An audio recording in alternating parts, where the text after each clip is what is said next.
Chapter 75. Black Lion Castle? Eugene asked. Eugene's eyes twinkled brightly as he lifted his head. Across from him, Cyan was chewing on some food. No, on air. With his mouth half open and his hand lifting empty spoonfuls of air up to his lips, Cyan looked like he had lost half his wits. This was all because of the book that he had received from Eugene. 3 days after his return to the main estate, Eugene had finished writing the book for Cyan by hand. No, by magic, and had gifted it to him.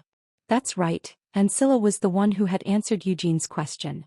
While glaring at her son who had gotten lost in his book during their meal, Ancilla was holding back her desire to reprimand him. As his mother, she was pondering whether she should support her son's growth or severely criticize him for trying to eat mouthfuls of air while reading a book at the dinner table. Ancilla decided to just ignore him for now. I had thought that the Council of Elders had gathered at the Black Lion Castle in order to prepare for your coming-of-age ceremony, but it seems they were waiting for you, as they have invited both you and Cyan to visit the Black Lion Castle. Ho. Cyan distractedly replied while pursing his lips. His reply wasn't meant to show amazement at Ancilla's words. Instead, it was a reflection of how absorbed Cyan was in the book, even though it made him feel like his head was spinning. Cyan asked himself, isn't this just nonsense? Is something like this really possible? In the book that Eugene had written for him, unlike what Cyan had expected, there were no explanations of parrying or other combat techniques. Instead, the only things listed were ways of stressing one's core to the point of hellish torture. More specifically, spreading the mana extracted from the core throughout the body and then circulating it, with the core acting as the heart and mana as blood. Then, when you had become so familiar with this that you could maintain it unconsciously, you needed to move your body with just your mana, not the strength of your muscles.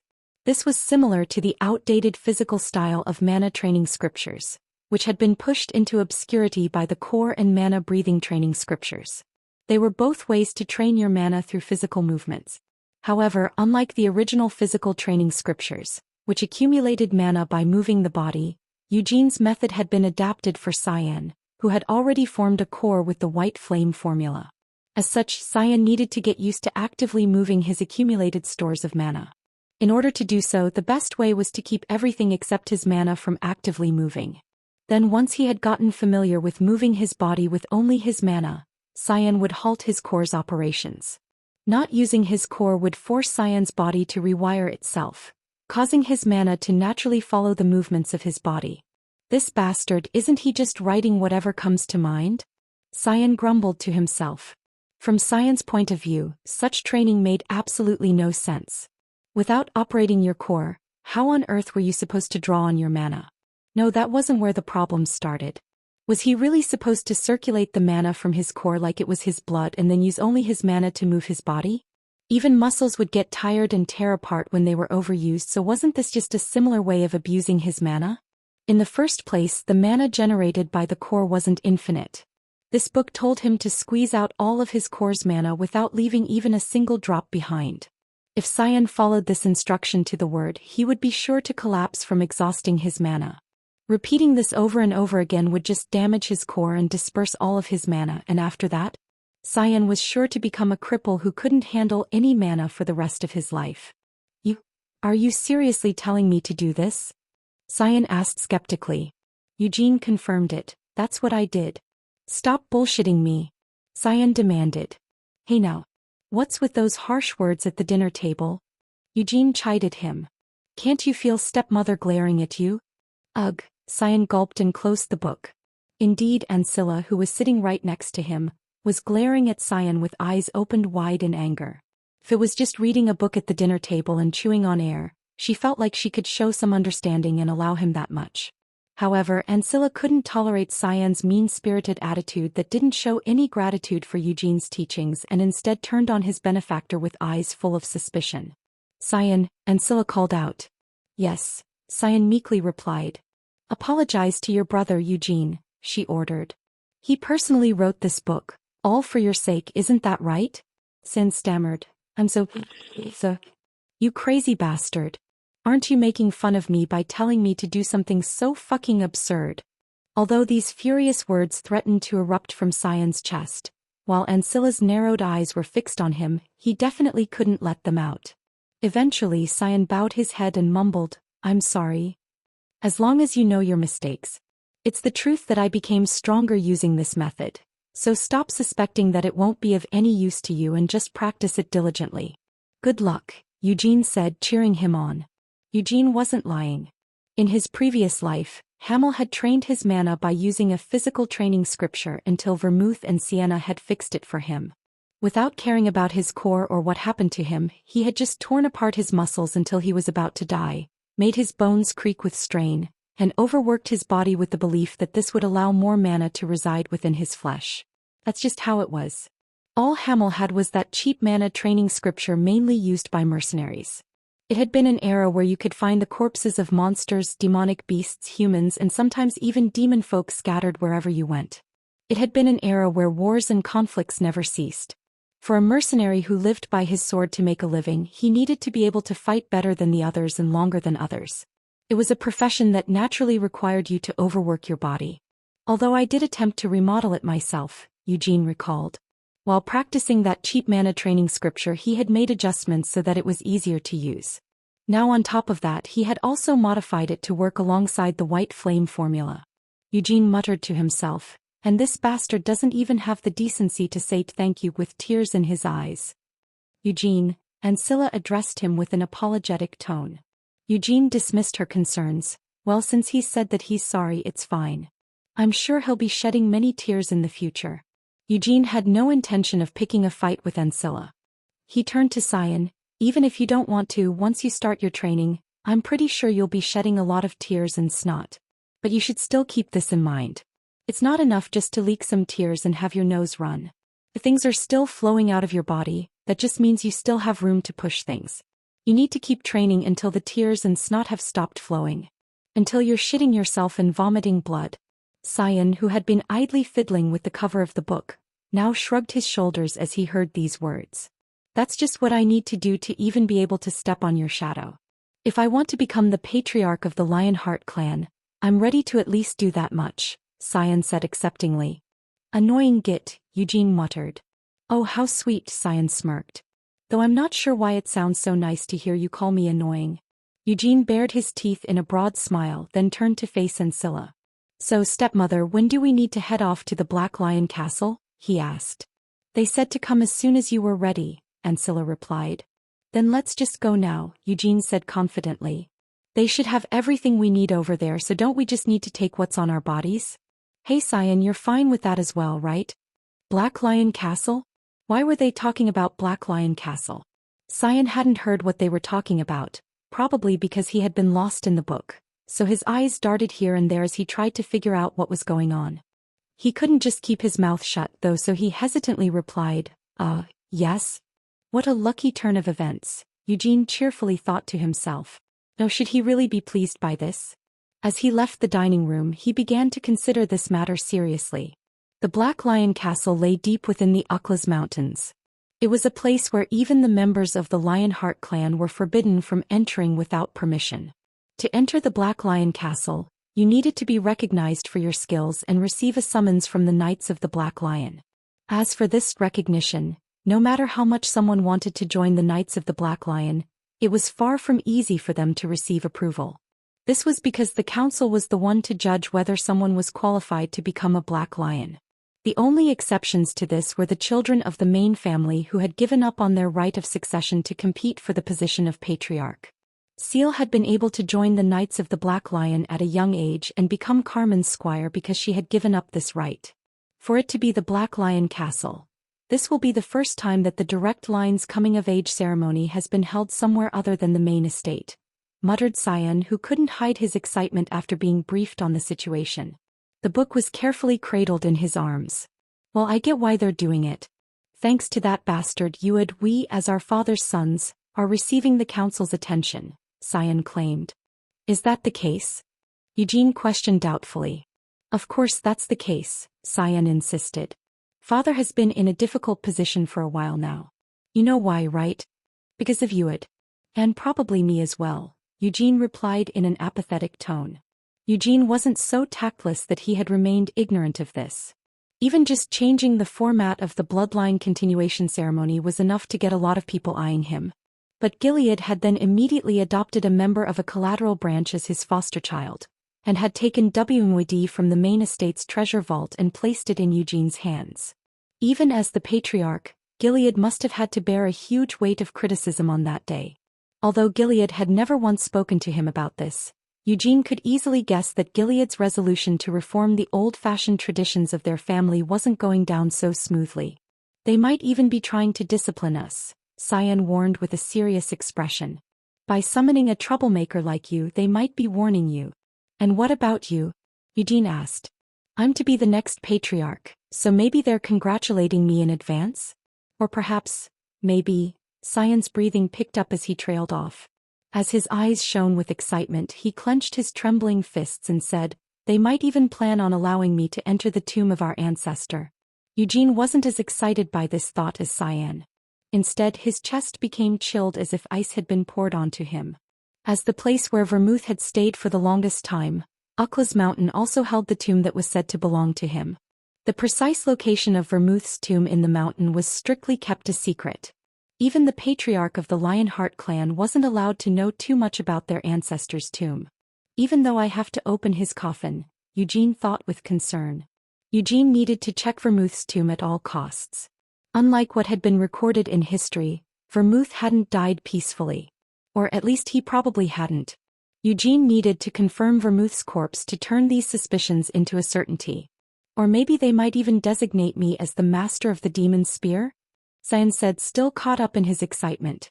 No, instead of the demon's spear, they might actually designate me as the master of the Annihilation Hammer. Either way, it would be so amazing. After all, even Father couldn't become a master of the demon's spear or the Annihilation Hammer. The demon's spear Luentos and the Annihilation Hammer Jigalath were the weapons wielded by the Demon King of Cruelty and the Demon King of Carnage, respectively. These weapons hadn't been stored in the main estate's treasure vault and were instead kept at Black Lion Castle. The current master of the Demon Spear Luentos was the head of the council and the eldest of the Lionhearts, the immortal White Lion Doin's Lionheart.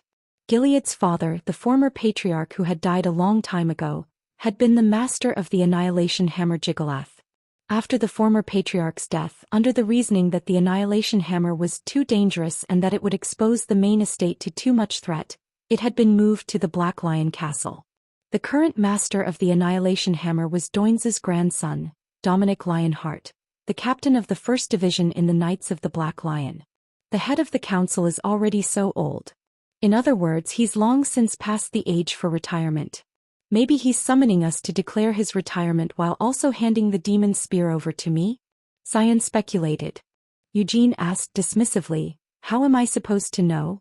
Though I only know the basics of spearmanship. No, that doesn't matter. I can just start learning spearmanship afresh. If I end up receiving the demon's spear, perhaps Sir Doins will even teach me the spear personally, Cyan sighed hopefully. The demon's spear and the Annihilation Hammer. As Eugene recalled those bloodthirsty and terrifying weapons, he placed his hand inside the cloak. Contained within it was the Moonlight Sword, still resting in its sheath. Although Eugene had wondered if it might show a reaction upon returning to the main estate, unlike what he had hoped, the Moonlight Sword didn't show any sort of response. Eugene hummed thoughtfully. Leaving behind Cyan, who kept coming up with even more wild guesses, Eugene returned to his room in the annex and drew the Moonlight Sword. This damn demon sword still sucked up all his mana each time he drew it. Eugene narrowed his eyes and stared at the Moonlight Sword's blade, which was giving off a faint light. A small fragment was floating on the underside of the blade. It was the fragment of the Moonlight Sword that he had won at the auction house. If I collect all of the fragments, it feels like I should be able to completely restore it. The fragment had been found in the Khazard Hills of Helmuth.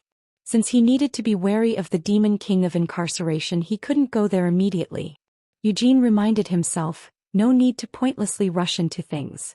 I can take it slowly, but first things first. I need to find Vermouth's grave. First of all, getting this done wouldn't be such an easy task. Even the Lionheart clan's patriarch wasn't allowed to enter the tomb freely, and Eugene didn't even know where Vermouth's grave was. Gilead might have indulged Eugene's request, but the members of the Council of Elders probably wouldn't. Would he be able to find Vermouth's grave while avoiding their eyes? To think that after finding my own grave, I need to find Vermouth's as well. Eugene muttered as he placed the moonlight sword back inside his cloak. From someone else's point of view, Eugene probably seemed like a grave robber. I didn't expect that I'd be leaving the main estate once again only a few days after returning. Eugene glanced over Hamel's statue and the memorial stone that had been placed inside his cloak. And what should I do about these? Eugene asked himself. He naturally hadn't wanted them to be buried forever, so he had brought them with him. But now he didn't have any place to put them. If Gilead was here, Eugene could have somehow talked to him about this, and he'd been planning to erect them somewhere in the main estate. But since Gilead wasn't here, that was impossible. No, hold on, Eugene grinned as he suddenly thought of something. Unlike Eugene, Cyan had spent half a day getting ready to go to the Black Lion Castle. He had brushed his hair nicely, going so far as to rub pomade into it, while also wearing a stylish formal dress that even had a cape draping around his shoulders. Are you going there to show off? Eugene asked sarcastically. Do you think that you're going off to play somewhere? Cyan asked in return. He clicked his tongue as he saw that Eugene wasn't dressed any differently from his everyday clothes. In fact, they were the same clothes that Eugene had been wearing earlier that day. The only difference was the cloak he was wearing on top of them. Everything else was the same as before. Eugene wasn't even carrying a sword with him. Cyan noticed something, that cloak. It was the cloak of darkness. Even Cyan had heard about it. Right now he felt deeply envious of Eugene's cloak.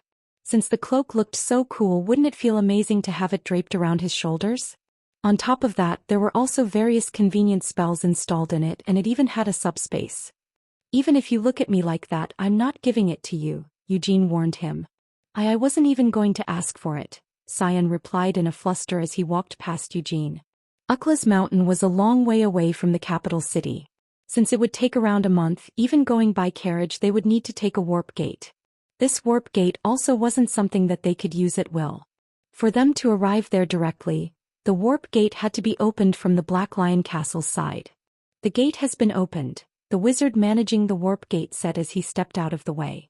The mana concentrated within the gate tore a hole into space, and the road leading to the distant Ukla's mountain was opened. Sighing. Make sure not to show off an embarrassing appearance and come back safely, Ancilla ordered. Son, I believe in you, Gerhard said as he held back tears. Confused by these words, Eugene had to look back at Gerhard. Do you really need to burst into tears whenever I go somewhere, father? Gerhard made an excuse. It's because you're leaving only 3 days after your return. But it's not like I'm going somewhere else. I'm just going to meet with the elders of our family, right? I'll just go there, play around a bit and scrounge up some pocket money, so don't worry about me, father, and just make sure to not miss any meals. As he said this, Eugene turned his head. You were listening, right? Make sure to keep my father entertained so that he doesn't get bored. And if he doesn't have an appetite, just force-feed him. Yes, young lord, Layman responded. He looked entirely different, having shaved his shaggy beard and put on a butler's uniform. Why did he, a valiant desert warrior, need to don such an appearance? Layman himself couldn't really understand the reason for this. Aren't you going to take me with you? Layman asked hesitantly. Eugene just asked, why would I take you with me?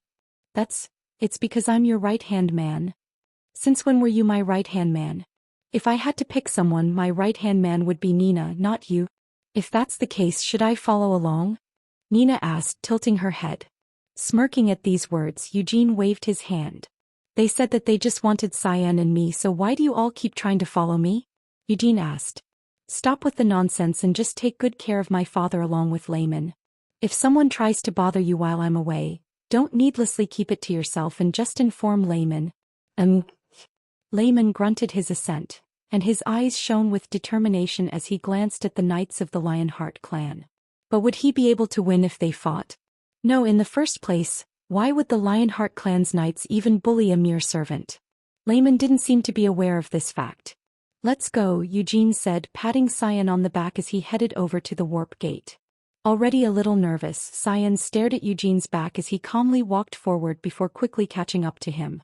Then their two figures were swallowed up by the light of the warp gate, and the long-distance jump commenced. Having already experienced this feeling several times, Eugene did not panic and instead enjoyed the feeling of floating through the warp.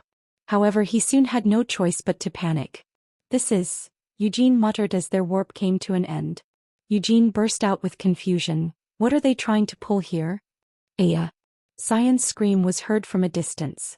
Eugene turned to look for Cyan. In the far distance he could see Cyan falling down through the air. Eugene was also in the same situation. Having passed through the warp gate, it was only natural for them to arrive at another warp gate. But right at this moment, Eugene and Cyan had instead arrived in the middle of the sky and were currently falling to the ground. Keeping calm, Eugene noted, "This place is..." Eugene looked ahead, eyes peeled. Below them lay a huge mountain range. "Looks like things are starting off with a thrill." Eugene grunted and unfurled his cloak. Chapter 76. Ewa. Cyan's scream was slowly drifting away. Even as Eugene was falling to the ground far below, he didn't take his eyes off Cyan. Cyan was the young master of the Lionheart's direct line, a famous and prestigious clan of warriors. With such a background, Cyan had definitely been taught many things from an early age, yet there was no way he could have been familiarized with a freefall like this. And wasn't this only natural? Having passed through a warp gate, they were immediately left to fall to the ground from high in the sky. So right at this moment Cyan was flapping his arms in midair, still screaming his head off. Eugene considered, do I need to help him out? For now, Eugene decided to take care of his own safety first. After he slowed his fall with some flotation magic, he looked at Cyan once more. With Cyan's abilities alone, he wouldn't be able to survive a fall from this height. Even with the greatest of luck, some of his bones would be completely shattered. It seems I don't need to help him out, Eugene decided. This wasn't a simple accident. If someone had planned to drop them from the sky from the very start, they must have prepared some safety measures just in case. It was just as Eugene had expected. Though Cyan was still screaming and squawking for help, his fall was slowly being decelerated. Somewhere in the forest below, a wizard must have cast a spell on Cyan. Without paying any more attention to Cyan, Eugene turned his head. He could see a castle built near the peak of the nearby mountain. Eugene eyed the flag waving from the top of a tower's spire. The flag bore an emblem of a lion bearing its claws and fangs, proving that this was the Black Lion Castle where they were originally meant to have arrived. Would they allow Eugene to just fly over there from here? No. If that were the case, they wouldn't have had him fall from this height in the first place. Although he didn't know the specific reasons behind this happening for now, Eugene just decided to accept this situation optimistically. Although Vermouth's grave might be hidden somewhere on the grounds of the Black Lion Castle, it also might be hidden somewhere on this mountain. Though I don't think they're just going to let us wander around as we please. To start with, Eugene decided to just take a look at any of the places that caught his attention while making his way to the castle. With this in mind, Eugene started accelerating his descent. The wind wrapped around Eugene began pushing him forward. Far away, a voice inquired, was that all Nwadi's power? They received an answer, no. Before he summoned a spirit of the wind, he first used a flotation spell. He also showed no sign of panic. As expected. He's also skilled in magic, yet another voice observed. Doins smiled brightly as he stood with his hands behind his back. He and the other members of the Council of Elders were standing on the castle wall, observing Eugene and Cyan. Even without using something like a telescope, they were able to see Eugene and Cyan far off in the distance, as clearly as if the two were right in front of them. How proficient is he in magic? Doins asked. With flotation magic, even the easiest spells belong to the fourth circle. Even when falling from such a height, his speed is constant and he also has good control of his balance. I can't say for sure, but it looks like he's reached the fifth circle at the very least. The one who had answered Doins's question was an elder wearing large glasses. He came from a family renowned for their skill in magic, even among all the collateral branches of the Lionheart clan. As such, he couldn't help but be astonished by Eugene's grasp of magic. For Eugene Lionheart to have reached at least the fifth circle when he was only 19 years old was absurd.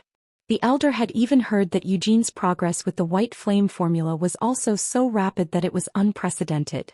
Could Eugene really have risen to the fifth circle already when he had only started learning magic 2 years ago? Patriarch, do you know which star Eugene Lionheart has reached in the white flame formula? The elder hid his alarm as he turned to look at Gilead. Gilead was looking at Eugene and Cyan with a slightly stiff expression. He pondered this question for a few moments before replying. Before he left for Aroth, Eugene had reached the third star, and I received a letter sometime last year informing me that he had reached the 4th star. Ho ho. The one who had responded to this revelation with laughter was Doins. Nodding his head, he rubbed his chin and said, for a 19-year-old to have reached the 4th star. Perhaps he might even advance to the next level in a year. Something like that is impossible. The one who had replied this time was a middle-aged man who gave off a neatly kept impression.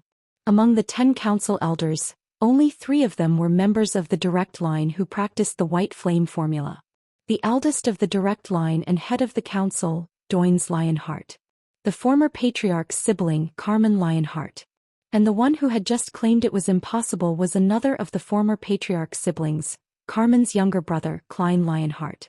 He had already separated from the main family several decades ago and founded his own branch of the family.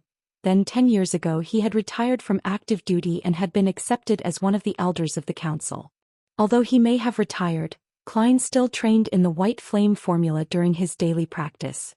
Yet even with this, Klein still hadn't been able to break through the wall that lay between him and the 7th star. Among the current living Lionhearts, only 2 people, Doins and Carmen, had been able to cross that wall and reach the 7th star. Even the current patriarch Gilead and his younger brother Guion had yet to cross the wall into the 7th star, meaning they were still lingering at the final steps of the 6th star. But this brat who had yet to reach adulthood was said to have the potential of reaching the 5th star of the white formula within a year. Klein absolutely refused to recognize such a possibility. Just because you're incompetent doesn't mean that everyone else is as incompetent as you, Carmen muttered as she pulled a cigar from an opulent case. Ugh, big sister. Klein shouted in protest. Don't call me big sister with a face like that, Carmen ordered. What's wrong with my face? Klein asked defensively. Carmen sniffed. Anyone who looks at us would think that you were my father or even my grandfather. That's because you won't act your age and stubbornly insist on keeping your face young, sister. Klein accused. Just how long do you plan on sticking to that young appearance? It's far better to look young than to look old, Carmen defended herself. But I'm saying that with your appearance there's no sense of dignity, none at all. When you started hearing people call you elder, you should have tried to cultivate a sense of dignity that matched that title. Instead, sister, even though you're over 60, you still act like you're a young maiden in her 20s. Carmen's teeth bit right through the cigar, and Klein found himself unable to say anything more. Although it was embarrassing to admit this when he was already at such an age, Klein was afraid of his sister's fists. However, he still believed that it was important to cultivate a sense of dignity that was worthy of their positions as elders. Carmen was the only one of the 10 elders who insisted on remaining on active duty. And just look at the current Carmen. She had placed another unlit cigar in her mouth, and a coat large enough to fit her like a cloak was draped across her shoulders. On top of that, she had raised one of her boot-clad feet up onto the railing, and even as the wind blew right into her face, Carmen still kept up the pose. Klein sighed. She's even doing this where our nephew can see her. It might not matter when only the elders gathered together, but Klein at least wanted Carmen to look a little more deserving of respect when their nephew, Gilead, was around to see her. Even more so now that their great-nephews would be arriving soon. It's already too late, Klein admitted with a sigh as he stroked his beard. After all, hadn't Carmen already accepted their great-niece Seal as her squire 2 years ago? Whenever he recalled this, Klein couldn't help but cringe in second-hand embarrassment. In place of his still immature older sister. They've landed, Doins declared. After seeing Cyan and Eugene fall into the forest, Doins turned around. Standing behind him were the elders and the 10 captains who led the divisions of the Knights of the Black Lion. Klein, Carmen said as she dropped the booted foot that she had propped up on the railing with a thud. At this sight, Klein couldn't help but release another sigh. This childish elder sister of his was prided as one of the most veteran members of the Lionheart clan, next to Doins, but she still had yet to retire from active duty and continued to lead her division in the Knights of the Black Lion. Hearing Carmen clearly call out his name, Klein quickly shook his head. I'm not going with you, he insisted. Now that he'd already become an elder, why should he have to work his body? Carmen's eyes narrowed at this response. Similar to how Klein thought his big sister was immature, Carmen also believed that her little brother was childish. Instead of showing an example for their descendants to follow, He was only thinking of how to spend his days in comfort on the grounds that he was getting older. That's why he hasn't been able to make any advancements. Carmen shook her head at her little brother's pitiful nature and then walked to the stairs leading down from the castle walls. Carmen wasn't the only one looking to leave. Apart from her, 6 other captains also began to move away in ones and twos. Dominic, Doynes called out to his grandson who was among the captains preparing to leave. Dominic Lionheart was the captain of the 1st Division, and instead of answering his grandfather's call he just nodded his head slightly as he continued to depart. It shouldn't be too late if we wait to test them after they've arrived at the castle, Gilead hesitantly argued. Doynes shot him down. Then it wouldn't be much of a test now, would it, Patriarch? Could it be that you don't trust your children? Of course not, Gilead denied the accusation. Doynes stated, things are different from the bloodline continuation ceremony. It would have no meaning if we were to adjust the criteria out of consideration for the age and experience of the children. Especially since the Patriarch's children are. It might not be the most comfortable thing for you to hear this, Patriarch. But aren't they a lot more exceptional than you were at their age? If the coming-of-age ceremony was going to be held like this, I feel like it would have been fine to include Ued as well. Gilead gritted out as he fought back the urge to frown. However, there was nothing that Gilead could do about the feelings swelling deep within his chest. Guessing the source of Gilead's displeasure, Doynes shook his head as if he was sympathizing with Gilead. Do you still have some regrets for your eldest son? Doynes asked. Gilead remained silent. Patriarch, I know it can't be helped since he is your son, but you should let go of your regrets towards Ued. Because that child doesn't want to have anything to do with your regrets. You should be aware of it as well, right? Ued is living a peaceful life at your in-laws and he's finding his own happiness there. That might be the case, but Ued is my son and he remains the eldest child of the direct line. It may be impossible for him to succeed me as Patriarch, but we should at least have the right to hold a coming-of-age ceremony for him. That child has already become an adult, Doynes said with a wry smile as he patted Gilead on the shoulder. Although Gilead didn't continue speaking, he couldn't quite comprehend what Doynes meant by these words. It had been 2 years since Tanis and Ued had returned to the home of Gilead's in-laws. During this time, Gilead had never once been able to meet with the two of them. This was because the council headed by Doynes would not allow him to do so. No matter how serious his son's sins might have been, Gilead couldn't accept being denied a meeting with him. However, he hadn't even been able to hold a coming-of-age ceremony for Ued, and he also hadn't been allowed to visit his in-laws for the coming-of-age ceremony that they had held for his son in his stead. The fact that the eldest son of the main family had tried to learn black magic was a grave sin that had splashed mud all over the name of the Lionheart clan, which had been passed down for over 300 years. Usually, it wouldn't have been strange for Ued to have been cast out of the family because of this issue. Though in fact he practically has been cast out, Gilead grumbled to himself. If they weren't going to the extent of casting him out, shouldn't they have at least given Ued a chance to atone for his sins by assigning him a punishment? Gilead had questioned the council about this matter several times, but Doynes refused to change his position. As for his reasons for this, Gilead could only make vague assumptions. Doynes and the council members might suspect that Ued may have been tempted into trying to learn black magic at the behest of someone else. And perhaps Ued, taking advantage of the main family, including Gilead, turning their attention away from him, might just try to learn black magic once again. So the council was using Ued as bait to draw out their internal and external enemies. Although Gilead could understand the logic behind this, he couldn't help but feel a deep sense of dissatisfaction, disappointment, and rage towards the council. In any case, even though he was the patriarch of the main family, since his son had committed such a crime, Gilead could not oppose the council's will. Gilead thought wistfully as he let out a long sigh and closed his eyes. He might believe in his son, but the council would never trust Ued.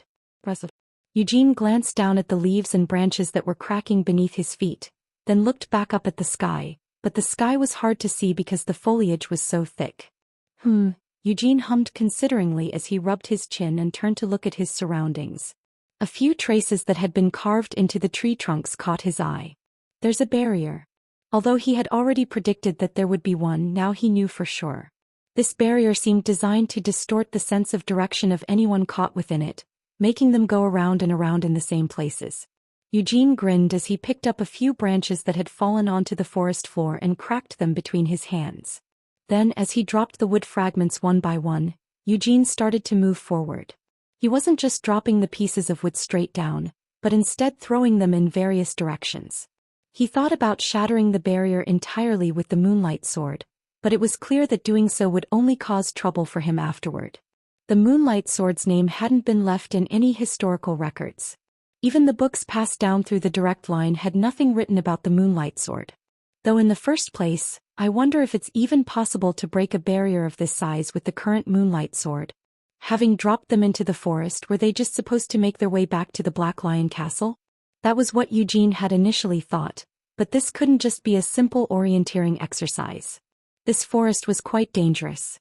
Although it hadn't been that long since he was dropped off in the forest, Eugene had already encountered two twin-headed ogres, which, like their name suggested, were ogres with two heads. Usually, there's no way that the two of them would be found in the same area, Eugene observed. Ogres were one of the most powerful among all medium-sized monsters, and the two-headed variants were especially strong. When settling down, they usually took an entire forest as their territory. There was no way that it was a coincidence that Eugene had met two such ogres, who didn't form groups and instead lived solitary lives in such a short period of time. They had to have been born and raised here. It wasn't just ogres either. The entire forest was probably a huge breeding ground for monsters. Isn't this too much for a kid's test? Eugene asked himself. Though that's only if they were talking about normal kids. As the children of the direct line, could they be trusting Cyan and Eugene to easily pass something like this? No.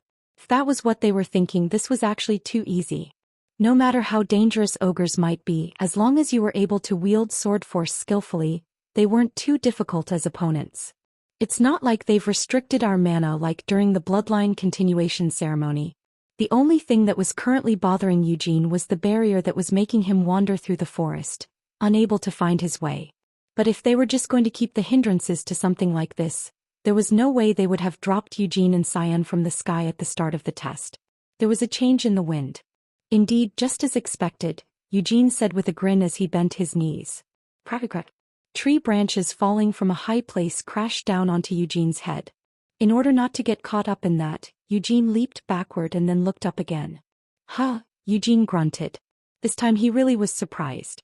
The next thing to swoop down from the sky towards him was a giant wyvern. Even though a monster of that size was plunging down on him from straight above, he had been late in noticing it because of the barrier. The wyvern's attack was surprising enough, but the person riding in the saddle on the wyvern's back surprised Eugene even more. Eugene bluntly asked, "Since when did you go around riding wyverns?" The rider was Seal Lionheart. While pulling back on its reins, she gave him a puzzled look. "How could you tell I was coming?" she asked him. Visit. For the best no_understood experience. Seal couldn't help but be surprised. The barrier spread throughout the entire forest was the work of the 6th Division, which was made up of battle wizards who could be found even among the ranks of the Knights of the Black Lion. This barrier was meant to completely obscure the attacker's presence. Yet despite this, Eugene hadn't panicked at being caught in a barrier and had been able to respond to the unexpected attack. Seal just couldn't believe that this was true. The wind was too noisy, Eugene explained. What kind of crazy talk is that? Seal questioned as she reined back her wyvern. Whoosh. With a large flap of its wings that overturned a whole patch of the forest floor, the wyvern struck at Eugene. Once again, Eugene retreated quickly and pushed his hands into his cloak.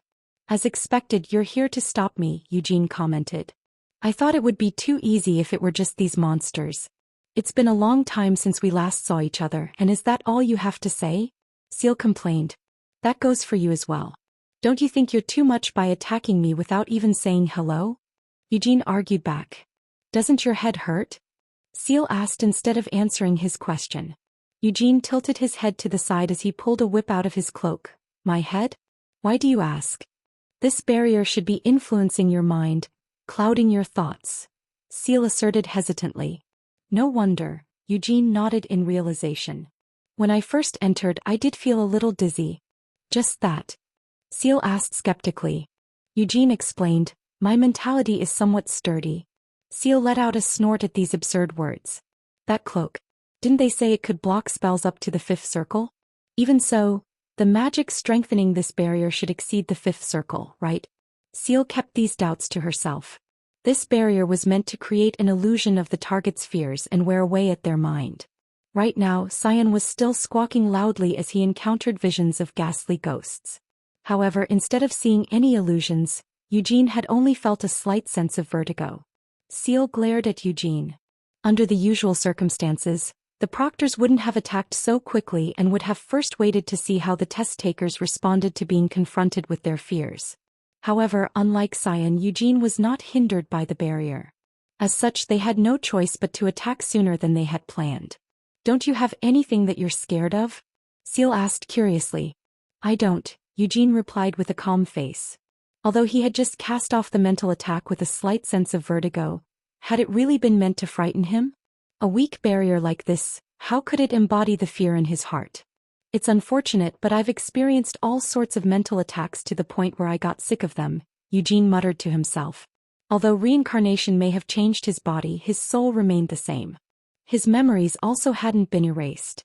Thanks to that, Eugene's mental strength was the same as when he had been alive as Hamel. In his previous life, he'd been subjected to countless mental attacks more terrible and terrifying than the one he was facing now. First, there had been the queen of the night demons, Norgiabella. That damn bitch would send her night demons at them from time to time without any warning, to try and break their spirits. It wasn't just Norgiabella either. While the party had been conquering the first 3 Demon King castles, they had constantly received mental attacks no matter what they did. In the first place, the barrier set up in this forest wasn't constructed with the intention of destroying his mind, and with the addition of the Cloak of Darkness, Eugene's mental endurance meant that he only felt a slight sense of vertigo instead of seeing a vision of his fears. "Are you just going to keep riding that thing?" Eugene pointed out. The flapping of the wyvern's wings might be able to blow up a storm, but these winds could not affect Eugene. This was because the wind spirits he had summoned through WED were offsetting the gusts created by the wyvern. "Why? Do you want to try riding him as well?" Seal asked teasingly. "I can fly in the sky even without riding that," Eugene said with a grin as he lifted his body into the air. At this opening, Seal immediately kicked off the wyvern's back and charged at Eugene. The rapier she drew from her waist came piercing towards him like an awl. Eugene lightly swung WYD, pushing Seal away from him. "Since when did she become such a flighty rule breaker?" "Too?" Eugene muttered to himself. "What, you crazy bastard?" Seal's face twisted into a scowl as she heard Eugene's words. Using a tree trunk as a foothold, she leaped towards him once more, her face still fixed in a scowl as she screamed at him. "Where did you even come up with a lame joke like that?" Ahem, Eugene coughed to hide his embarrassment and shook his head. "I wasn't trying to make a joke. The words just came out like that." "That joke isn't even remotely funny," Seal yelled in offense. Though he actually had been ever so slightly hoping to see at least a little amusement, Eugene hid any sign of this as he shouted back. "And I said that I wasn't trying to be funny." Chapter 77. Although Eugene hadn't known that he'd be fighting Seal all of a sudden, he had no intention of going easy on her. It wasn't because Seal hadn't been amused by the joke he had thrown out. Definitely not. Ignoring the way his flushed ears were burning with embarrassment, Eugene stretched his hand out towards Seal. The mana in the air fluctuated. Spotting the magic missiles that had instantly appeared to surround her, Seal sent a signal to her wyvern with a click of her tongue. "Kyog." As the wyvern let out a high-pitched cry, it flapped its wings. These winged lizards, which looked ever so similar to dragons, might not be able to cast spells on their own, but they could do something similar. With their strong resistance to magic, wyverns could disrupt spells with a flap of their wings. The trajectories of the magic missiles shooting towards Seal were instantly diverted in all directions. Without resisting the force of the wind, Seal held her body like an arrow and converted the wind into her support. Having accelerated herself even further by doing this, Seal thrust forth her rapier. "Well now," Eugene hummed in amusement. It seemed this wouldn't be just a savage battle where they each planted their feet onto the ground and swung their swords at each other. As he felt a small sense of excitement from this realization, Eugene tightened his grip on WE. Flang. A sword strike that rose from below deflected Seal's rapier. At the same time, the whip that Eugene was holding in his left hand snapped forward. Seal couldn't help but be flustered for a moment by the whip's strange movement. This was because it hadn't been swung forward, but instead, it had shot straight ahead like an arrow. Ugh. Seal grunted in exertion. The whip looked as if it was about to pierce her shoulder, but Seal hastily twisted her body mid-air. Right at that moment, Eugene's wrist, which was still guiding the whip, bent to the side. This twist changed the whip's trajectory. The whip curved around and wrapped around Seal's waist. Then Eugene pulled on it, dragging Seal down to the ground. Recovering from the fall, Seal raised her head, an extremely twisted look on her face. Eugene was still floating in midair. With a smirk, Eugene pulled on the whip once more. The force on the whip wrapped around Seal's hips wasn't that strong. If Eugene was determined to tighten the whip's grip on her, he could have crushed Seal's back, but Eugene had no desire to cripple Seal. "Caught you," he taunted. "Not yet," Seal spat out. "Hey." The giant wyvern charged over. Its wide-open maw showed intimidating fangs. Just as Eugene was about to slice the wyvern into pieces with a swing of W, Seal suddenly screamed loudly, "You can't kill Draggy." "Draggy, who?" Eugene asked in confusion. Seal shouted once more, "I said you can't kill my wyvern." What a shameless girl. She was the one who'd launched a surprise attack on him in the first place, and now she was making all sorts of demands. While grumbling to himself, Eugene sheathed WMWD. Although he wanted to ignore Seal's cries and slice the wyvern in half, he knew that if he did so, Seal might burst into tears and resent him for this for the rest of their lives. "You should know that you got lucky today, you lizard bastard," Eugene said threateningly. He might have sheathed WMWD, but the wind spirits he had summoned didn't disappear. Eugene twisted his body midair and swung his foot. Crack. Eugene's kick smashed up into the wyvern's jaw. The wyvern's wide-open jaws were smashed shut and its flight faltered. Eugene immediately charged at the wyvern and slammed his fist into its snout. Bam!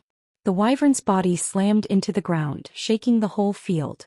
Meanwhile, Seal had cut herself free of the whip wrapped around her, and she attempted to attack Eugene once more. "You evil brute!" Seal accused him. Eugene felt perplexed by this criticism. He was the one who had been surprise attacked. He had also spared the wyvern's life after Seal had told him not to kill it. Instead, Eugene had just shattered its jaws, making it unable to chew its meat for a while. By keeping it to this level, wasn't he showing more than enough consideration as her sibling? "Are you really going to attack me again?" Eugene asked in exasperation. Even so, Eugene admired her persistence. Sam was also the same way.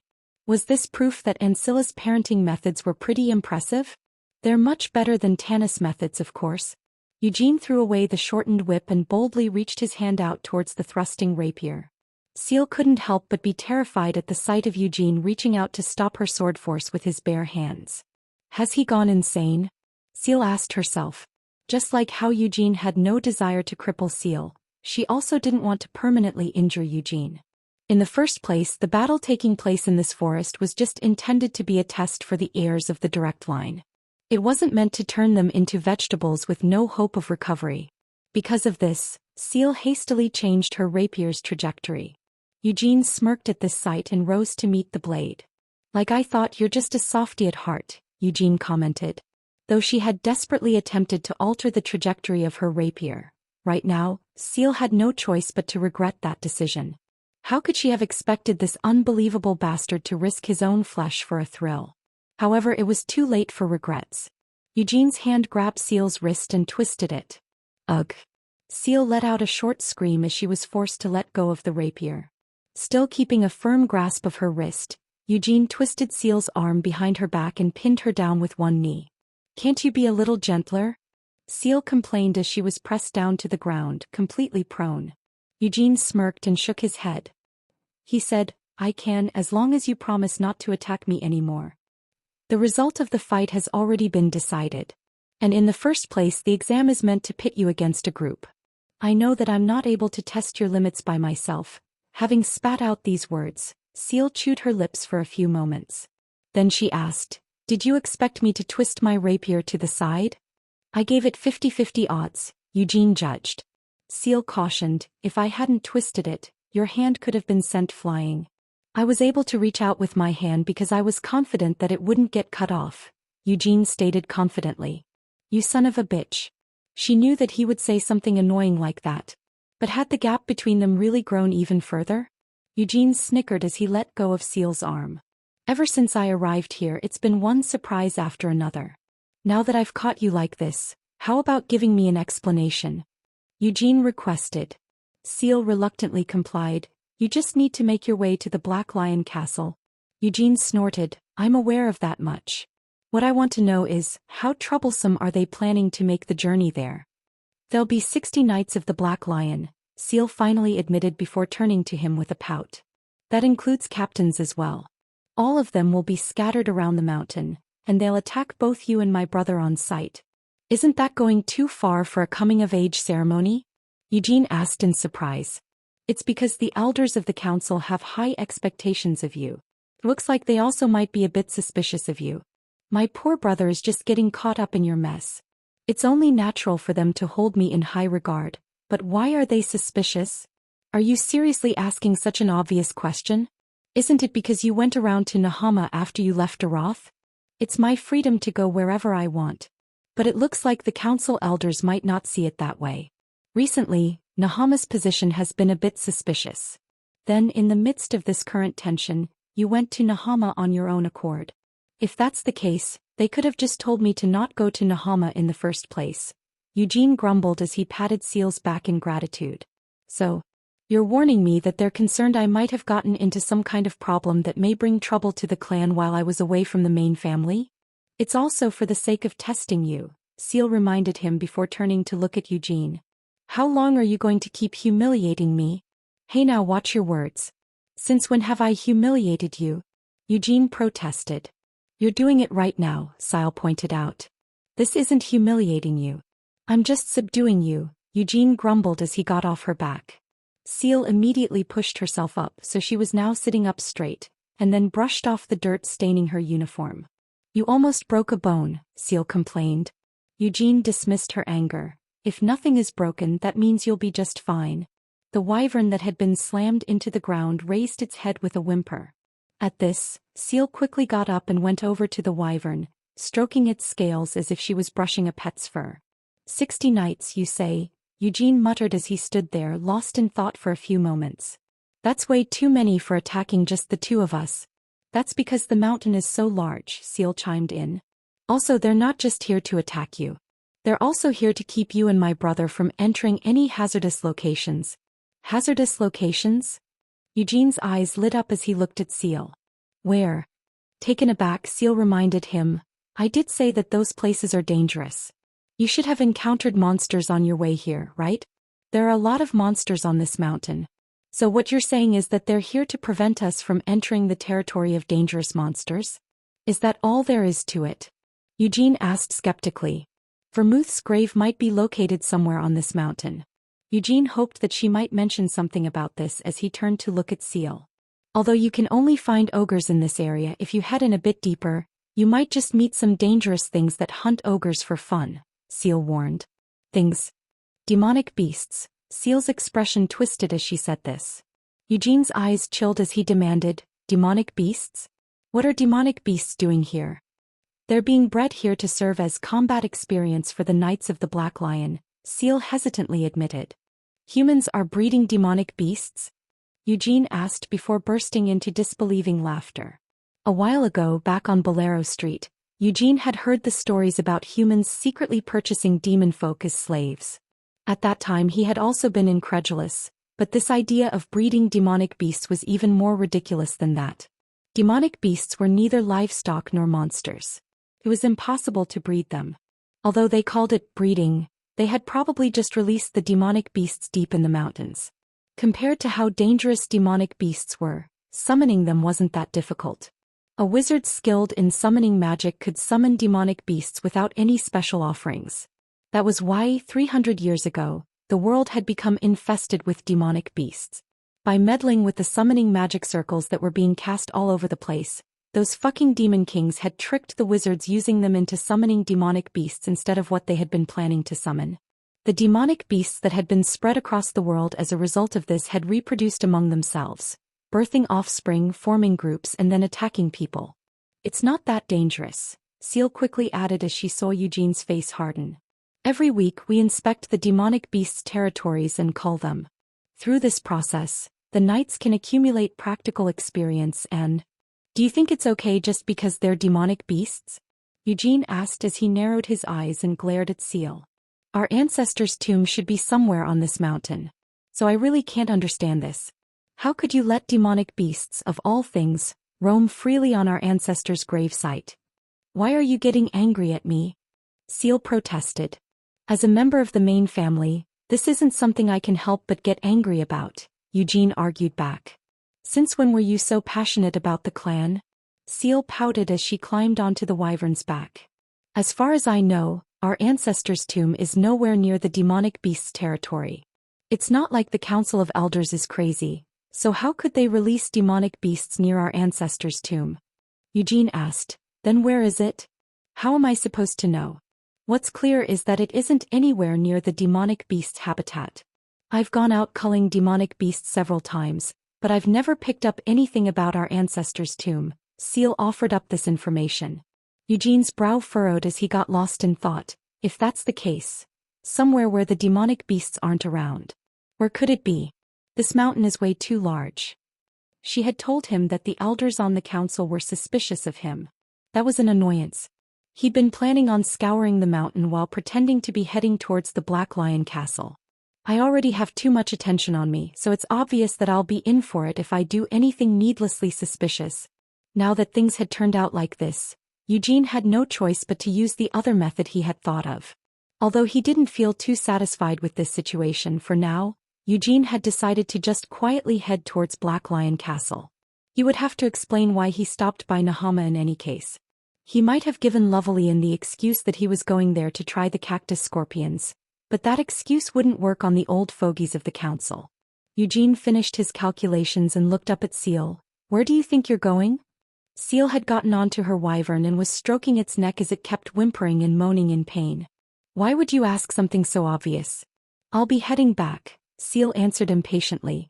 Who decided that? I did. You got a problem with that? I'm thinking of taking you as my hostage and riding your wyvern back to the castle, Eugene confessed. Don't say something so ridiculous, Seal grumbled as she tugged on the reins. Before I go, let me give you some advice. It would be best for you to get out of here as soon as possible. Why exactly is that? Eugene inquired. Seal explained, since I targeted you from the start, I'm just the one who got to you the fastest. The other knights will also be on their way soon. Who? I don't know. But the captains should arrive a little later than them. They were all over by the castle wall. Before she had finished speaking, Eugene rushed over and attacked Seal. Startled by the sudden assault, Seal released the reins and leaped backward. Whoosh! The wind blowing from Eugene pushed Seal's body back even further. At the same time, Eugene grabbed onto the wyvern's reins. Kyok! The wyvern let out a loud scream and attempted to buck off Eugene. In response to this, Eugene let go of the reins and placed his hand on the nape of its neck. You wanna die? He asked. As a wyvern, it wasn't able to understand human language. But why should that matter? It had been bred and raised by human hands to fly with people on its back, and it had even been outfitted with a saddle and reins. The wyvern might not be able to understand Eugene's words, but it could feel the power and killing intent coming from the hand on its neck. What's more, it had already been beaten up by him once. The wyvern no longer screeched in protest and immediately spread its wings. Sometimes, physical communication was an even faster method than verbal communication. Eugene smirked and grabbed the wyvern's reins. This will be my first time riding a wyvern, Eugene muttered. Even so, thanks to him beating it up in advance, the wyvern was extremely obedient. It flapped its wings and rose into the air. You son of a bitch! Seal screamed, having landed on the ground. Draggy! Come back here. If you go back, I'll kill you, Eugene growled in a low voice as he shook its reins. Hey! The wyvern ignored Seal's cry and ascended into the air. After it had risen quite a bit higher into the sky, Eugene was able to look down and survey the whole forest. After scanning the forest for a few moments, Eugene lifted his head and looked ahead. In the distance he spotted the Black Lion Castle. Whoa now, Eugene exclaimed to himself. He didn't just see the castle. He also spotted the dozens of wyverns flying his way. Narrowing his eyes, Eugene checked the identities of the wyvern riders. He couldn't see Carmen. Although he didn't know the other captains' appearances, he didn't see anyone who seemed strong enough to be a captain. In that case, there was no reason for him to hesitate. "Hiya!" Eugene shouted as he shook the reins. The wyvern flapped its wings and flew straight ahead. As Eugene felt the wind in his face, he changed the shape of his cloak. The wildly flapping cloak turned thin and clung to Eugene's body. What a brazen child! The knight riding the lead wyvern couldn't stop himself from clicking his tongue in surprise. Had Eugene really dared to steal a wyvern and soar up into the sky? Although that might be the best option if he wanted to get to the castle quickly, wouldn't that only be the case if there wasn't anyone looking to obstruct him?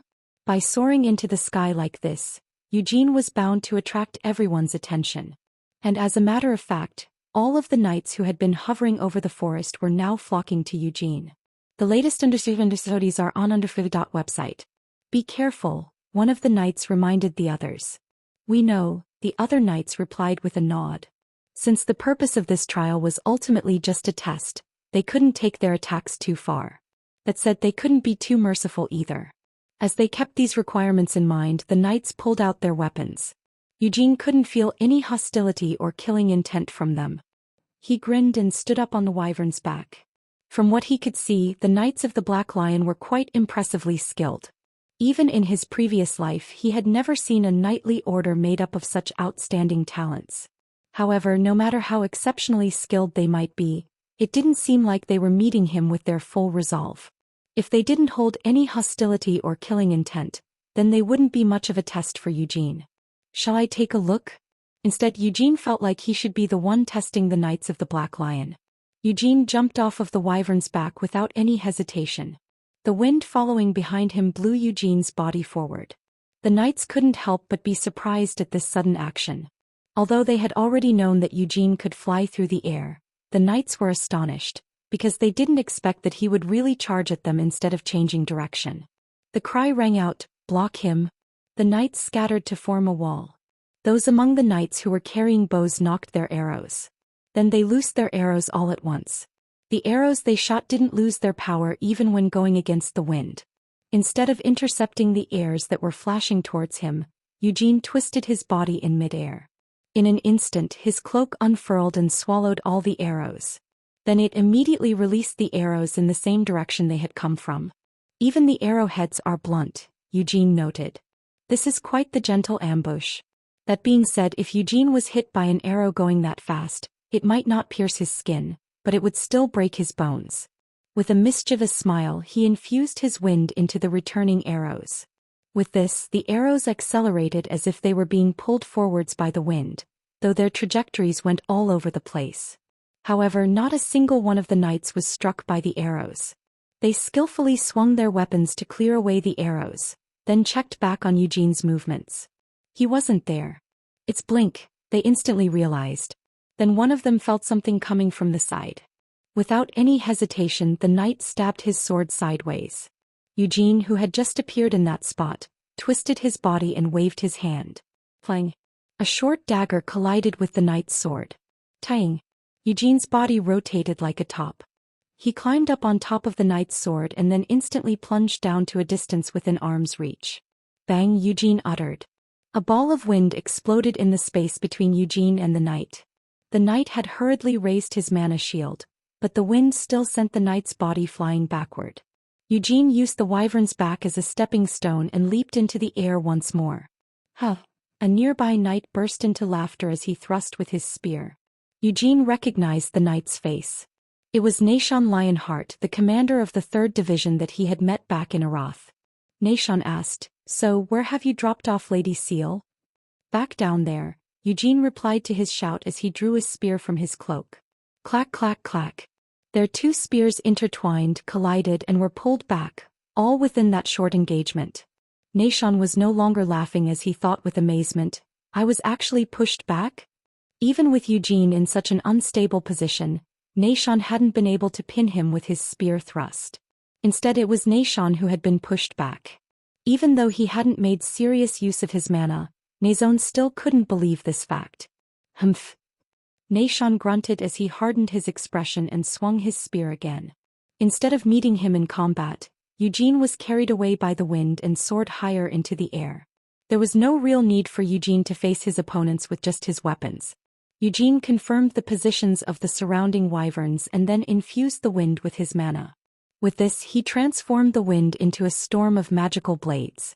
The blades rushed out in all directions to attack the wyverns. The wyverns might have a strong resistance to magic, but they wouldn't be able to disrupt the density of Eugene's spells with just that. It was obvious that their bodies would be turned into pincushions if they just stayed where they were, so the wyverns had no choice but to retreat. The impatient knights let go of their wyverns' reins and stood up in their saddles. They were preparing to jump into the air and catch Eugene themselves. They might not have expected the situation to turn out like this, but the knights were also well trained for aerial battles. But before the knights could leap off, boom! Something shot up from the ground like a cannonball. Eugene immediately twisted his body and spread his cloak wide open.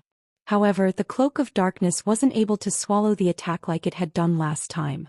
As the back of the cloak bulged hugely, Eugene spun his whole body around. The unswallowed cannonball was instead released into the sky. Eugene glanced at the tail of the receding cannonball. It's a rock. It wasn't some kind of spell. It was just a rock that had been picked up and thrown with all of someone's strength. Eugene snorted in amusement and looked down. But soon he couldn't help but raise his gaze once more. Hey, came a greeting. It was Carmen Lionheart. Having rocketed up right in front of him before he had even realized she was coming, she raised her heel high and then slammed it down onto Eugene.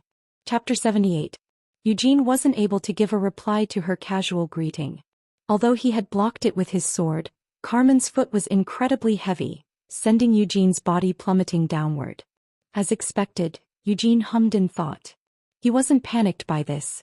This was Carmen Lionheart after all, the captain of the 3rd Division of the Knights of the Black Lion.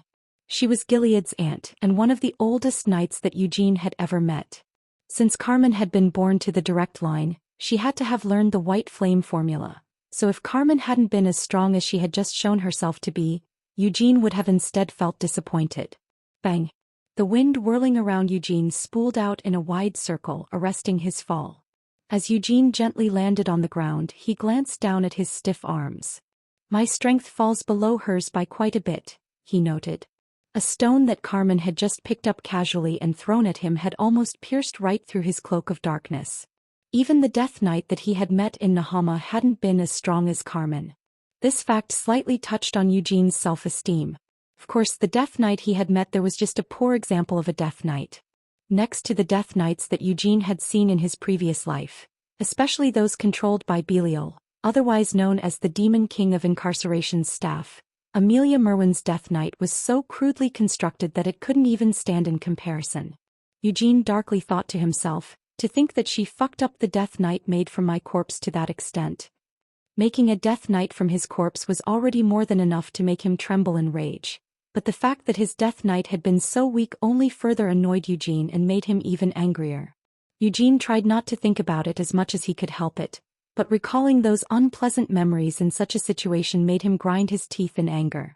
Was my greeting too harsh? Carmen asked as she slowly fell towards him, having spotted how twisted Eugene's expression had become. While straightening the coat flapping around her shoulders, Carmen eyed Eugene. It seems to have made you very angry, she commented. I wasn't angered because of you, Lady Carmen, Eugene replied as he calmed himself by releasing his rage in an exhale. Above, the knights on their wyverns were still flying over. It wasn't just in the sky either. The knights who had been spread throughout the forest were also gathering at this location. Aren't you focusing a bit too much effort on encircling me? Eugene asked as he saw this happen. It's because you're a lot more capable than we had expected. After all, Sion still hasn't been able to shake off the illusion of his fears, Carmen replied with an aloof expression on her face. She waved at the approaching knights to keep their distance. Then she pulled out a pocket watch from inside her vest. Don't think too badly of us, she requested. This just shows that we're paying you the attention that you deserve. And since I've even taken action personally, your test will be over quickly. What do you mean by that? Eugene asked curiously. 3 minutes. Carmen flipped open her pocket watch. If you can withstand my assault for 3 minutes, I'll take you straight to the Black Lion Castle, Carmine offered her challenge. 3 minuets? Eugene drew out inquiringly. Because if you're capable of that, Then there's no point in continuing this test any longer. What? Not confident enough? If you think that's too long, then I can reduce it to 1 minute. Haha. Her confidence was only natural. He could understand why that would be the case. That said, Eugene couldn't help but let out a snort of derision. To think that he would really be reduced to hearing such words. Well, fine. Things like this happen. To that granny over there, I'm just her many years younger grandnephew. Although he might have understood this, Eugene still unconsciously showed his annoyance by referring to Carmen as that granny. That's fine with me since I'm young and full of spirit, but at Great Aunt's age, won't it be too rough for you to move your body so vigorously for 3 whole minutes? His unconscious impudence didn't just stop with his thoughts. As Eugene blatantly asked such a rude question, Carmen's hand that was holding the pocket watch started to tremble in anger. Even the faces of the knights surrounding them paled as they stared at Eugene in horror. The air itself seemed to be pervaded by a frosty chill. Carmen impatiently threw her still-open pocket watch at her lieutenant, Nashon. 1 minute, Carmen spat out as she widened her stance. That should be more than enough time for this. As if to lend credence to her words, the pure white flames of the white flame formula engulfed Carmen. The mana flames clung tightly to Carmen's body, showing no signs of wastage as sparks scattered from her like a lion's mane. Whoa, Eugene thought as he honestly admired Carmen's skillful application of her mana. It was difficult to grasp the full capacity of Carmen's mana, because she was deliberately expelling the bare minimum, but Eugene could tell from how she condensed her mana that she possessed great strength. Carmen didn't concede the chance to make the first attack. She disappeared from in front of Eugene's sight. Though that's what his eyes were telling him, Eugene didn't miss Carmen's movements. Clang. Eugene's body staggered sideways as one of Carmen's boots knocked Wmoidy's blade aside. Instead of righting his unbalanced body, Eugene twisted himself around fully. His sword slipped past Carmen's boot and thrust at her waist. A hand clad in a leather glove met the sword's trajectory.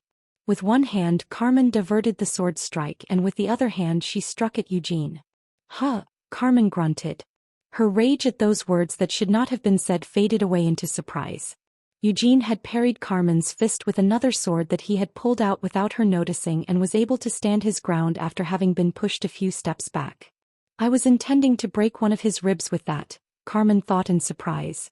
She had swung her fist with that intention, but she hadn't been able to properly land a blow onto Eugene's body. Carmen dropped her serious expression and smiled brightly. Then her offensive grew even more intense. As Eugene had realized upon seeing her, Carmen didn't use any weapons. Even among the rest of the Lionhearts, she was quite the unusual character. Ever since a young age, without holding any weapons, she had gotten into fights with just her bare body. After decades of fighting like this, her flying fists had become faster than spears, and a swing of her leg was sharper than any sword. Facing Carmen's skills, Eugene couldn't help but feel sincere admiration. With such a level of skill, she would have been able to make a name for herself even during those terrible times 300 years ago. That's why Eugene couldn't help but feel disappointed. Eugene thought, I'd like to fight with her seriously, but he wanted to fight with her without having to limit their strength so that they didn't kill each other, to fight her without thinking of the consequences. Although that was what Eugene truly desired, there was no way that they could really do that. After all, there was no reason for either of them to do so. But currently it feels like I would be the one to lose, Eugene admitted to himself. Even if he tried to use ignition, he still wouldn't be able to win. The current Eugene wasn't yet able to fully demonstrate this skill from his past life. Of course, he couldn't be sure of that until he tried it, but Eugene didn't feel the need to test that just yet. Eugene observed as he fought, if I compare them in terms of how much pressure they give off, she's on par with Amelia Merwin. No, I shouldn't jump to conclusions. After all, Amelia Merwin was truly determined to kill me. Through this battle with Carmen, he was able to roughly estimate the skill levels of the rest of the Knights of the Black Lion. If the 6 captains were all around the same level of strength as Carmen, it wouldn't be an exaggeration to claim that the Knights of the Black Lion were the strongest of all the knightly orders that Eugene had ever met. At the very least, according to Eugene's memories from 300 years ago, there was no knightly order that sported a similar concentration of such skilled individuals. Had we had such a knightly order with us 300 years ago, we wouldn't have been as exhausted as we were, Eugene speculated regretfully. It had to be taken into account that a lot of time had passed since then. In such a long time, everything was sure to have developed to some level. Wasn't magic alone evidence enough for this? Although the wizards from 300 years ago had certainly been exceptional, the wizards of the current era were learning magic far more advanced than what had been taught in the past. It might be possible for combat techniques to undergo remarkable advances during a war, but that didn't mean that these techniques would have just stagnated or even degraded during the 300 years of peace. Even so, I'm actually quite happy with this state of affairs. Enduring the onslaught of attacks, Eugene concentrated his focus even as he felt pain erupt all over his body. After all, I'm not some kind of old-fashioned has-been. In fact, Eugene's ancient technique was still able to hold up even with Carmen as his opponent. Although Eugene himself might not feel like his skills were adequately polished, he still had the free time to look for an opening as he parried each of Carmen's attacks. However, Carmen didn't show him any weakness that he could take advantage of. If only he had enough strength, then Eugene could have forced an opening somehow, and he might have been able to induce an opening by daring to mix in a few feints, but Eugene didn't feel the need to do that. About those 3 minutes, Eugene gasped. Bam bam bam. As he parried Carmen's fists one final time, Eugene quickly retreated backwards. He was fine, but the black blade in his left hand was so chipped and cracked that it was now unusable. Haven't they passed already? Eugene finished asking as he placed the broken sword back inside his cloak. Carmen furrowed her brows as she looked at Eugene, but she didn't continue her attacks. I couldn't get in a solid hit, Carmen thought with regret as she glanced down at her own hands. The leather on her gloves had been roughened and several tiny tears could be seen. Certainly she had done her best to hold back her strength, but the fact of the matter was that Carmen still hadn't been able to overwhelm a boy who was so much younger than she was. Isn't there still a minute left? Carmen argued. Left? I'm telling you that the time is up, Eugene insisted. There's no way. I was counting the seconds inside my head. You were counting the seconds even as you fought with me? Well, that's just thanks to the fact that Lady Carmen kept things in hand. Not only did Eugene not want to provoke Carmen any further, it was also the truth that time was up. But Eugene had also stopped because he had noticed an opponent that he couldn't help but be interested in, even more than Carmen. His perfectly healthy body had suddenly started throbbing in agony as it felt like it was being crushed into pieces. As Eugene felt this false sense of pain, he turned to look around. It wasn't obvious what was emitting this ominous sensation, but Eugene's acute senses were still able to confirm the source of this force. The Annihilation Hammer Jiggalath. Among the knights who were spectating his battle with Carmen, Eugene spotted a particularly tall fellow. Although this was the first time seeing him in person, Eugene immediately knew who this was. The current master of the Annihilation Hammer Jiggalath, captain of the 1st Division, Dominic Lionheart. He locked eyes with Eugene for a few moments before blinking and showing a faint smile. Impressive, Dominic spoke up. He pushed his way to the front of the knights and approached both Eugene and Carmen. It's difficult to believe that a 19-year-old is able to show such movements. Eugene Lionheart, word of how exceptional you are has been constantly ringing in my ears for a while now. But, to be honest, I thought that, as rumors, they were bound to be exaggerated. Now that I've seen you myself, instead it seems like the rumors have failed to properly encapsulate you, Dominic said flatteringly. That's an exaggeration, Eugene respectfully denied the flattery with a deep bow of his head. The hammer that Dominic wore at his waist had a black handle that was covered in uneven bumps, making it look like blood vessels had sprouted all over it. This appearance made it obvious that it was far from an ordinary hammer. Sir Carmen, do we need to continue the test? Dominic asked. No, Carmen replied with a shake of her head as she smoothed out her furrowed brows. I don't believe that there is any need for further testing. But perhaps you feel otherwise. I don't believe that there is a need to expand this test to include my involvement. Though I'm not sure how any of the others might feel. As he said this, Dominic turned to look around them. If there are no objections, then let's head to the castle immediately, Carmen said, and she was the first to walk away from the scene. The Knights of the 3rd Division, which was led by Carmen, immediately followed after her. Eugene looked around at the remaining knights before tilting his head to the side and asking, Is Sir Guillaume not here today? He's currently acting as the lieutenant of the 5th Division, who are stationed elsewhere, Dominic replied. Just based on his skills, Guillaume is already good enough to be promoted to a captain's position. Since the captain of the 5th Division will be retiring soon, he was transferred over to the 5th Division in order to ensure a smooth handover of power. Dominic patted Eugene on the shoulder as he passed by. Then he continued, since young Master Science's test hasn't ended yet, you won't be able to meet with him immediately, but you should be able to see him again in 3 days' time at the very latest, once he reaches the Black Lion Castle. Eugene unconsciously laughed at the words, 3 days. In other words, it was assumed that this surprise test would take up 3 days at the very most. Eugene was resistant to mental attacks, so he hadn't been forced to wander the forest, but Cyan would be lost in the forest for the next few days, battling both ghosts and monsters. After that, he still needs to break through the encirclement of the Black Lion Knights, Eugene realized in amusement.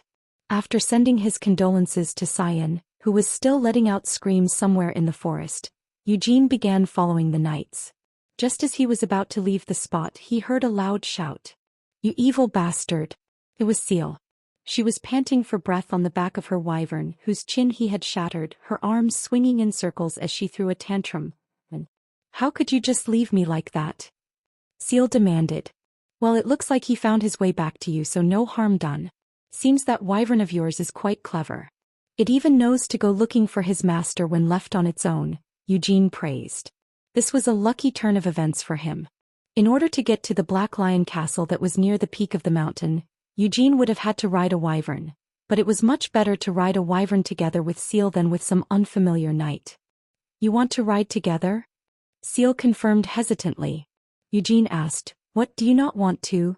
"It's not like I don't want to," Seal shyly admitted. "But wouldn't it be better for you to ride in the front?" "It's your wyvern, so why should I ride in the front?" "Stop with the complaints and just shift over so that I can ride behind you," Eugene ordered her. "It's fine as it is. What are you waiting for? Just get behind me already." As if she hadn't even been angry in the first place, Seal grinned and patted the saddle right behind her. "You should hang on tightly. Otherwise you might fall from the sky." "I won't die even if I do fall," Eugene defended himself half-heartedly. Seal remained cheerful. "It's just because I care about you." "Get a bit closer. And where do you think you're putting your hands? Don't grab onto Draggy's scales, you'll hurt him, you know. If it feels pain from someone lightly touching its scales, can you really call it a wyvern? That would make it just a knockoff lizard bastard. Draggy might be a wyvern, but he's still sensitive." The other knights had already gotten onto their wyverns and were flying off, but Eugene and Seal were still stuck quarreling on the ground. Eventually, Eugene found that he couldn't win against Seal's stubbornness, and he placed both hands around her waist. "Why are you holding on to me so awkwardly? Just hug me tightly already," Seal demanded. "Ha," Eugene sighed. "What a nuisance." As he silently grumbled to himself, he wrapped his arms tightly around Seal's waist. "Cag." Seal grunted. This was different from what she had imagined. It felt like her intestines were about to pop out of her throat. Seal gasped and twisted her body, a little gentler. "What am I supposed to do if I fall off after holding on to you gently?" Eugene asked with false concern. Just grab onto my waist. That should be fine." Seal finally conceded. How demanding of her. Eugene grinned and relaxed his arms, gently placing his hands on Seal's waist. Seal panted as she caught her breath and turned to glare at Eugene. However, there was nothing that she could accuse him of, so she eventually just kept her mouth shut and climbed into the sky. Like this, they continued to fly through the sky for a while. The Black Lion Castle at the peak of the mountain didn't seem to draw any closer than at the beginning of their flight. Compared to the other knights, the flight speed of Seal's wyvern seemed particularly slow. And on top of that, instead of heading directly for the castle, the direction that they were flying in seemed to be drifting slowly. "What are you doing?" Eugene demanded. "Since you're here, wouldn't it be nice for us to go on a bit of a walk?" Seal suggested. Eugene insisted. "Rather than a walk, I feel like it would be a lot more refreshing to just go to the castle, get something to eat and then take a bath. I'm just letting you know that if you go there, you're in for a lecture," Seal informed him with a pout as she turned to look at Eugene. "Why would there be a lecture when I haven't done anything wrong? I have a clear conscience. You should stop pointlessly worrying about it and just quickly head there already," Eugene persuaded her. "Carefree idiot," Seal said with a sniff. Even though she was just showing her concern for him. Seal grumbled to herself as she turned her head back around. As he watched her cheeks swell with indignation, Eugene pinched her side. "Thanks," he said sincerely. "Don't pinch me," Seal eventually responded. "What, it's not like you have anything there to pinch. You still pinched my skin, didn't you?" Although she was still grumbling, Seal's cheeks weren't puffed up any longer. The Black Lion Castle. Eugene hadn't been expecting a welcome party, and there really wasn't one waiting for him. As soon as they arrived at the castle, Carmen took Eugene away, heading together with him to the tallest tower in the castle. "The Black Lion Knights are lacking in manpower," Carmen revealed on their way to the tower. She continued speaking, "The Great Lionheart clan has a history that spans back 300 years. Yet there are still too few knights to protect the clan. Don't you agree?" Although the question was sudden, Eugene didn't get flustered by it. While recalling the knights that he had met in the forest, he shrugged his shoulders. "Isn't that something that can't be helped?" Eugene argued. "Because unlike the main estate's Knights of the White Lion, the Knights of the Black Lion are strictly people from the Lionheart clan. The inheritance of the Lionheart clan could only be passed down the direct line. Any siblings who weren't able to become the patriarchs split off to form their own branches. And as this continued, the number of collateral branches kept rising. Thanks to this, the Lionheart clan had been able to expand widely, but it was impossible for all of these descendants to possess exceptional talent. Thus, it was only natural for the Knights of the Black Lion, who drew solely upon those related by the Lionheart blood, to have fallen into a manpower shortage. That's something that can't be helped. The Knights of the Black Lion are forced to deal with the Lionheart clan's dirty issues, as well as their other duties." Muttering this, Carmen turned to glance at Eugene. "Like your brother. As with Yuad's issue, the Knights of the Black Lion are charged with intervening in the various problems faced by the Lionheart clan. Most of these are problems concerning the clan's prestige. There were far too many collateral branches. This was the result of the seeds sown by Vermouth and his family traditions." Carmen continued, "There are those whose blood has thinned out so much that, by all rights, they should no longer claim to be a Lionheart. However, they still have the right to bear the Lionheart name. The problem is, when they use that thin blood of theirs to tarnish the family's name." Eugene didn't find it difficult to understand what she meant by those words. The Knights of the Black Lion had a duty to actively intervene in the clan's problems. If they saw that the family's name was being tarnished, the Knights of the Black Lion were the ones who would enforce the corresponding punishment, based on their own judgment. "And there's no way we can allow strangers to have a say in solving such problems," Carmen concluded. "Is there something that you want to say to me?" Eugene asked. Carmen replied, "The same words that I said to you the last time we met." In this tower that seemed to touch the sky, there was an elevator just like the one that Eugene had used in Akron. Carmen continued speaking as she walked through the wide-open elevator doors. "I want you to join the Knights of the Black Lion." "Didn't I turn down that offer already?" Eugene pointed out. "At that time I hadn't properly seen how skilled you were. I only got a thorough look at you today. The position of the squire for the captain of the 2nd Division remains open if you want it. What has he been doing for the past 2 years instead of looking for a squire? He has tried to recruit a few, but his personality is so harsh that they couldn't endure it." Eugene demanded, "So why should I have to take up such a difficult position?" "Because your techniques resemble those of Genos, the captain of the 2nd Division." As she said this, Carmen blatantly eyed Eugene. "So much so that you could even be suspected of being Genos's disciple." "But this is the first time that I've even heard his name," Eugene protested. Carmen changed the subject. "If you do become his squire, I think that you two would really hit it off. Also, with a position in the Knights of the Black Lion, you can contribute greatly to the glory of the clan. Although I care about the clan's glory, I'd like to prioritize my own glory first," Eugene confessed. There were quite a lot of places here and there that he wanted to visit. "If I was forced to become a squire, I would rather go back to Aroth instead." The Crown Prince of Aroth had promised Eugene the position of commander of the court wizards.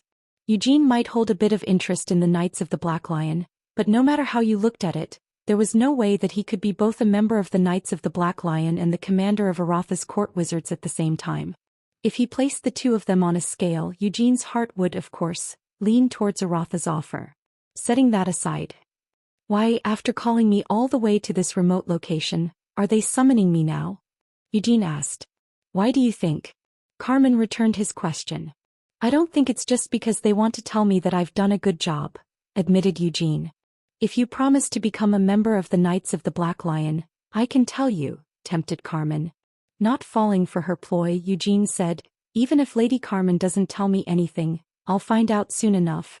It's regarding your whereabouts, Carmen easily revealed as she pulled a cigar case out of her vest. They want to know why you went to Nahama and what you might have gotten into there. They can't really be suspecting that I have conspired with the sand rats in Nahama, can they? Eugene asked in disbelief. Although the chances of that are very low, they still need to be considered. Who would have imagined that Ued Lionheart would really attempt to be initiated into black magic? Carmen said as she glanced at Eugene. Especially since you're in a good position to receive various kinds of offers. You're exceptionally skilled, but because you're from a collateral line, there seems to be a limit to how far you can rise. What if someone offered to give you their support and guarantee that you would take the seat of the patriarch? I don't even want to be the patriarch, Eugene denied. If that's the case, then we just need to think about it from another direction. If it was someone of your skills, then you're sure to have been met with offers of recruitment wherever you went, Carmen stated confidently. Could the Sultan of Nahama have promised you wealth and honor? I've never even met the Sultan. Are you interrogating me right now? That's right. When Carmen gave an honest reply, Eugene laughed as if he had been expecting it. If that's the case, then it seems like I can't answer Lady Carmen's questions, Eugene stated calmly. The elevator doors opened. Eugene and Carmen walked through them, heading to the room at the end of a corridor. Carmen shrugged. Even if you don't answer me right now, won't you have to give the same explanation to the elders in that room anyway? Before Eugene could even reach his hand out, the door opened, revealing the inside of the room. Eugene stared at the elders sitting around a round table. Even Gilead, the patriarch, was sitting there. Behind the elders stood Dominic Lionheart, who had arrived before them, and another man who gave off a cold impression just by standing there. It looked like this man was Genos Lionheart, the captain of the 2nd Division. Good day to you all, Egwene greeted them with a bow of his head as he entered the room. Although this might seem sudden, as he said this, Eugene raised his head and unfurled his cloak. His actions were abrupt, but none of the elders moved to restrain Eugene. That was because they all possessed more than enough skill to defend themselves, and because they detected not a single trace of hostility from Eugene's sudden actions. Please take a look at this. Without any hesitation, Eugene pulled something out of his cloak. A large statue and a memorial stone were left standing in front of Eugene.